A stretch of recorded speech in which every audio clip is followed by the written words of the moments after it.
Good morning to all of you. Today we will start with a new chapter, that's occupational health.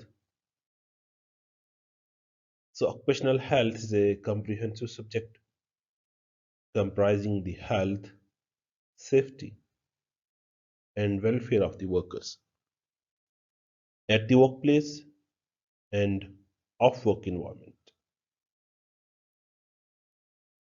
About 90% of total workforce in India is engaged in the informal or unorganized economy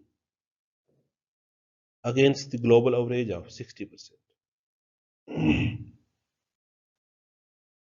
The rural farming sector and unorganized workforce in small industries is a big challenge to assure occupational health and safety.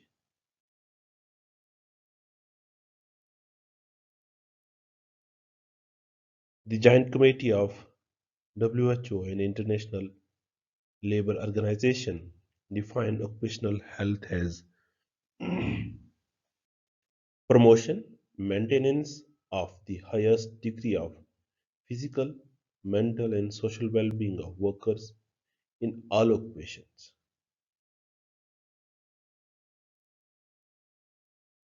So, occupational hazards. The common hazards to which an industrial worker is exposed are as under physical hazards. They include heat, cold, moisture, noise, vibrations, inadequate light, radiations, pressure, injuries. And the chemical hazards include lead and other heavy metals, dust, fumes, vapors, and gases. The biological hazards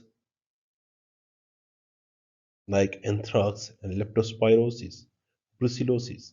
These diseases have association with occupation.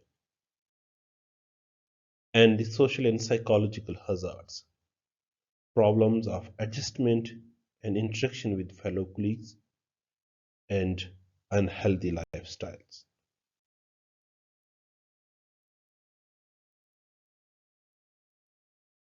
Now, what are these social and psychological hazards?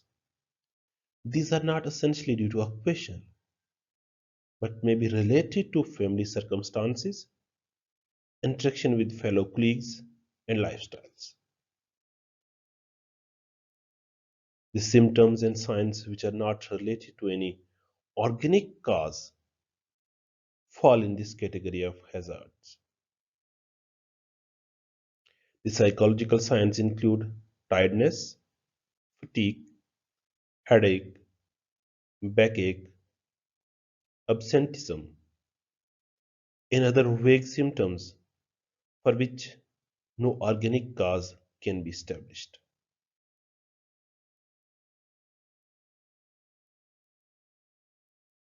The psychological signs include tiredness, fatigue, headache, backache, absenteeism, and other vague symptoms for which no organic cause can be established.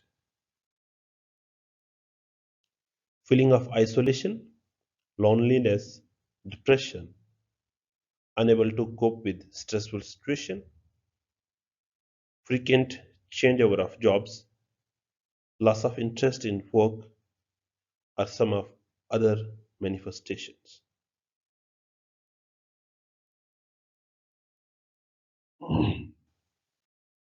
Now the occupational lung diseases, pneumoconiasis. It means a group of occupational lung diseases caused by inhalation of insoluble dust.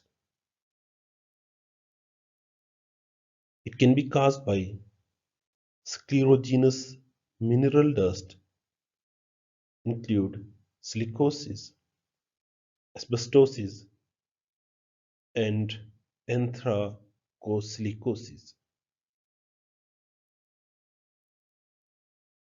It can be due to inhalation of vegetable dust. The examples include biocinosis and bagasosis.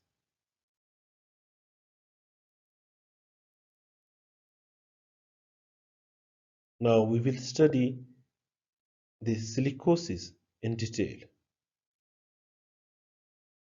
It is the commonest pneumoconiosis. It's caused by the inhalation of crystalline particle of free silica, that is silicon dioxide. The Earth crust contains about 12% of free silica, mostly in the form of quartz. Mining and tunneling are the occupations most closely related to the hazard of silica exposure.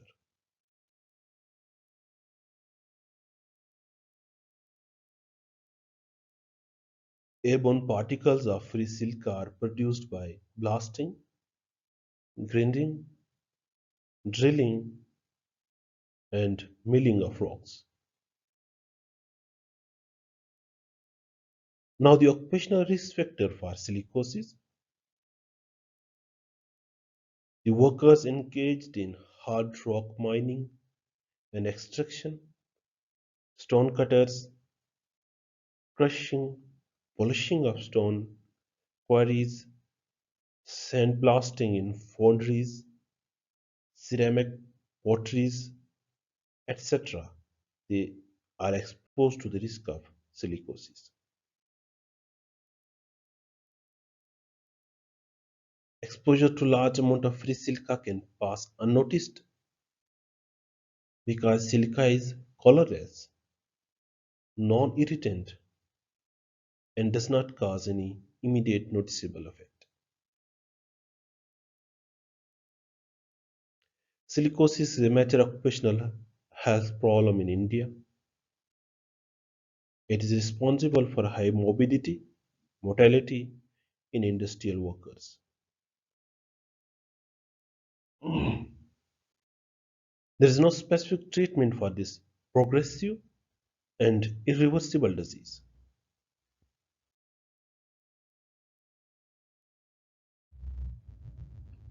The prevalence of silicosis ranges from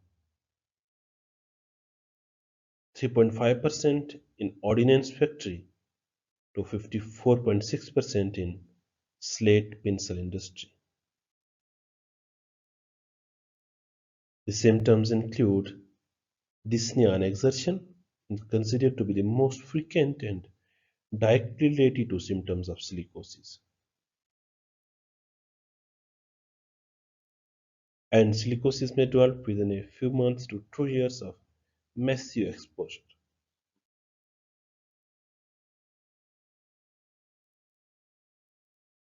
Exposure to 1 to 2 milligram quartz per cubic meter may cause detectable disease in 5 to 15 years.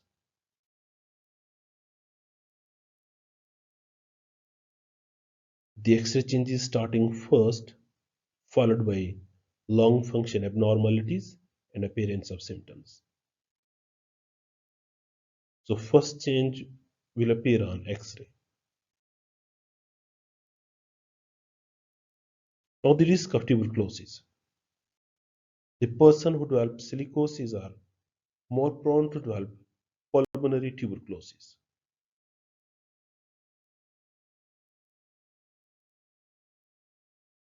Silicotics are high-risk group for tuberculosis and hence sputum for acid-fast bacilli AFB test is essential along with X-ray chest.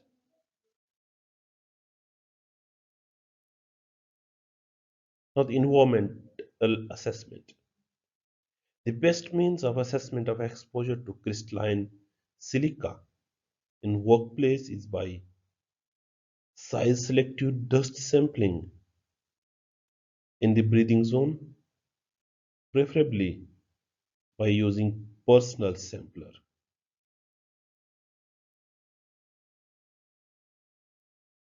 Exposure may also be assessed by analyzing respirable dust for crystalline silica content by X-ray or infrared radiation. Now the preventive and control measures. Environmental control of silica dust is the best prevention of silicosis. Periodical health examination of worker by chest X-ray, lung function tests, and sputum examination is advisable.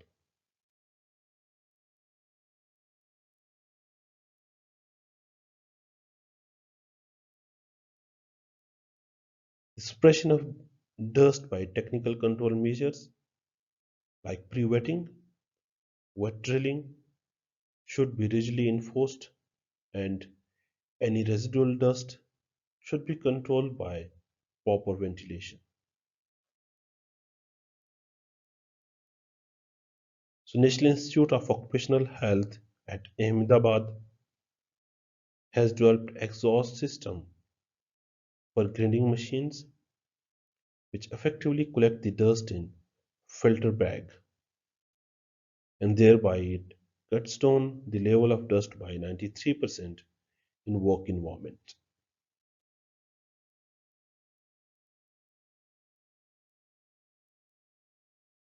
The dust collected in bag filter can be reused for polishing. The respirable dust level and free silica content of dust should be monitored regularly.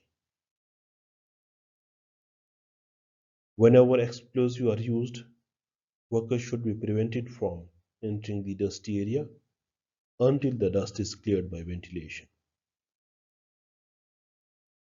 The dust should be filtered out of exhaust air.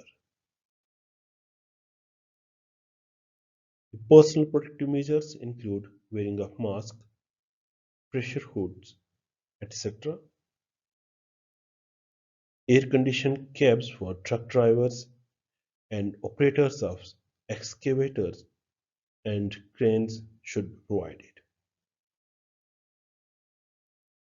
So this was all about in today's lecture. We will continue